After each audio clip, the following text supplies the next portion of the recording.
ગુજરાતમાં નવું વર્ષ શરૂ થઈ ચૂક્યું છે, પરંતુ અત્યારે રાજ્યમાં કાર્તક મહિનામાં અષાઢી માહોલ જામ્યો છે। ગુજરાતના અનેક જિલ્લામાં વરસાદ ખાબકી રહ્યો છે, ત્યારે આજે ક્યાં કેટલો વરસાદ પડ્યો અને હજી કેટલા દિવસ માવઠાની ઘાત રહેવાની છે, જોઈએ આ રિપોર્ટમાં। મેઘાને ગમી મહેમાન ગતિ, ચોમાસા બાદ પણ રોકાઈ ગયા રાતના માથે કમોસમી ઘાત। ગુજરાતમાંથી ચોમાસાએ સત્તાવાર વિદાય લઈ લીધી છે, પરંતુ અનેક વિસ્તારમાં હજુ માવઠાનો માર જોવા મળી રહ્યો છે। ઉત્તર ગુજરાતથી લઈ સૌરાષ્ટ્રના જિલ્લાઓમાં કમોસમી વરસાદ વરસ્યો।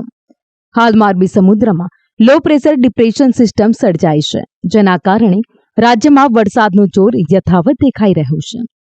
ફરી એકવાર મેઘરાજાએ ગુજરાતમાં પોતાની હાજરી ભરાવી છે। જોકે ગુજરાતના માથે ચડી આવેલી આ આફત એક દિવસ પૂરતી નથી। હવામાન વિભાગે આગાહી કરી છે કે આગામી 5 દિવસ હળવો વરસાદ પડી શકે। वर्तमान में जो सिस्टम है उसमें एक डिप्रेशन है ईस्ट सेंट्रल अरेबियन सी पे, और अभी फ़िलहाल उसका मूवमेंट है साउथ वेस्ट वर्ड। और जो एक और सिस्टम है वो एक ट्रफ है, उसी सिस्टम से होके और वेस्ट एमपी तक अक्रॉस साउथ गुजरात। तो इनके प्रभाव से जो है अगले 4 दिन गुजरात रीजन में और अगले 5 दिन सौराष्ट्र कच्छ में हैवी रेन का संभावना है। હવામાન વિભાગે આપેલી માહિતી મુજબ 26 ઓક્ટોબરના રોજ અમદાવાદ સહિત દક્ષિણ ગુજરાતમાં ભરૂચ, સુરત, નવસારી, વલસાડ, ડાંગ અને સૌરાષ્ટ્રમાં સુરેન્દ્રનગર, રાજકોટ, પોરબંદર, જૂનાગઢ, ભાવનગર, ગીર સોમનાથ, બોટાદ તેમજ અમરેલીમાં ભારે વરસાદ પડી શકે છે। જ્યારે 27 ઓક્ટોબરના રોજ સૌરાષ્ટ્રના તમામ જિલ્લા સહિત ઉત્તર ગુજરાતના મહેસાણા, સાબરકાંઠા, ગાંધીનગર, અરવલ્લી તો મધ્યમાં અમદાવાદ અને ખેડા તેમજ દક્ષિણ ગુજરાતમાં ભરૂચ, સુરત, નવસારી અને વલસાડમાં ભારે વરસાદ પડી શકે છે। તો હવામાન શાસ્ત્રી અંબાલાલ પટેલે તો લોકોની ઊંઘ ઉડાવી દે તેવી આગાહી કરી છે।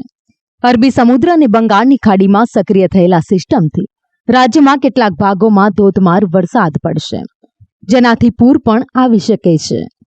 સાથે જ આગામી 48 કલાક માટે ભારે વરસાદની શક્યતા પણ વ્યક્ત કરી છે। પૂર્વીય દેશોના ટાઇફોનની અવશેષો બંગાળ ઉપસાગરમાં આવતા બંગાળ ઉપસાગર નવેમ્બરની શરૂઆતમાં પણ સક્રિય રહેતા ત્યાંના ભેજના કારણે અને દક્ષિણ ભારતમાં ભારેથી ભારે વરસાદ થવાની શક્યતાના કારણે પુનઃ એક હળવો પલટો ગુજરાતના ભાગોમાં આવશે। 4 થી 8 તારીખમાં અન્ય એક પશ્ચિમ વિક્ષોભ આવવાની શક્યતા રહેતા ગુજરાતના હવામાનમાં ફરી પલટો આવવાની શક્યતા છે। આગામી 48 કલાકમાં સૌરાષ્ટ્રના ભાગોમાં તો રહેશે, પરંતુ લગભગ અમદાવાદના કેટલાક ભાગોમાં, મધ્ય ગુજરાતના કેટલાક ભાગોમાં અને ઉત્તર ગુજરાતના કેટલાક ભાગોમાં ભારે વરસાદ થવાની શક્યતા રહેશે। હવામાન વિભાગની આગાહી વચ્ચે દરિયામાં ભારે કરંટ જોવા મળ્યો। કેન્દ્ર શાસિત પ્રદેશ દીવના દરિયામાં 6 થી 8 ફૂટ ઊંચા મોજા ઉછળતા જોવા મળ્યા। આ સિવાય દીવના દરિયામાં ભારે કરંટ જોવા મળ્યો છે। દરિયામાં ભારે કરંટને કારણે માછીમારોને દરિયો ન ખેડવા સૂચના આપવામાં આવી છે। આ સાથે જ ગુજરાતના પોર્ટ પર પણ 3 નંબરનું સિગ્નલ લગાવવામાં આવ્યા છે। ભારે વરસાદની આગાહીને પગલે ભાવનગરના ઘોઘાના દરિયામાં કરંટ જોવા મળ્યો। સાથે તમામ બંદરો પર 3 નંબરનું સિગ્નલ લગાવવામાં આવ્યું। તો માંગરોળના દરિયામાં 15 થી 20 ફૂટ ઊંચા મોજા ઉછળતા બંદર ઉપર 3 નંબરનું સિગ્નલ લગાવવામાં આવ્યું છે। તો પોરબંદર પોર્ટ પર વરસાદની આગાહીને લીધે 3 નંબરનું સિગ્નલ લગાવાયું છે। બીજી તરફ અરબી સમુદ્રમાં ડિપ્રેશન સક્રિય થતા દરિયામાં કરંટ જોવા મળ્યો। જાફરાબાદ અને પીપાવાવ પોર્ટ પર 3 નંબરનું સિગ્નલ લગાવાયું છે। તો આ સાથે જ 5 દિવસ માછીમારોને દરિયો ન ખેડવા માટે સૂચના આપવામાં આવી છે। બદલાયેલા વાતાવરણના પગલે ગીર સોમનાથના વેરાવળ બંદર પર 3 નંબરનું સિગ્નલ લગાવાયું છે।